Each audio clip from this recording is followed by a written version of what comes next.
Ana masih bingung antara 4 imam, Imam Hanafi, Imam Hambali, Imam Syafi'i, Imam Maliki, mana yang harus ana ikuti? Soalnya ana pernah dengar saya ikut imam. Bukankah kita harus mengikuti Rasulullah SAW?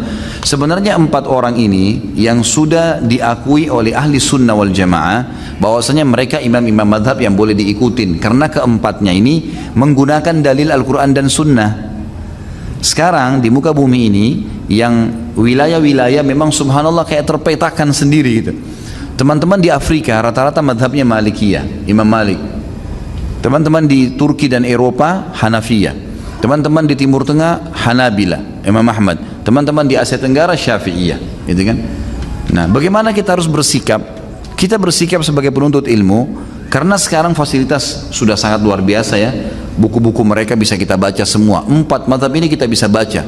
Bahkan ada sekarang ulama-ulama nulis 1 kitab. Saya punya kitab itu 1, memang agak tebal tapi dalam bahasa Arab. Memang itu fikih 4 madhab sekaligus 1 kitab. Jadi misalnya hukum jual anjing disebut sama dia. Imam Syafi'i bilang begini, ini dalilnya. Imam Ahmad bilang begini, ini dalilnya. Imam Abu Hanifah bilang begini, dalilnya. Imam Malik bilang begini, dalilnya. Jadi jelas kita bisa tahu tuh, gitu kan. Sekarang sudah mudah. Nah, cara yang paling bijak adalah jangan salahkan siapapun dari 4 imam ini, karena mereka punya dalil, tapi kita bisa memilih yang paling kuat dalilnya, gitu kan.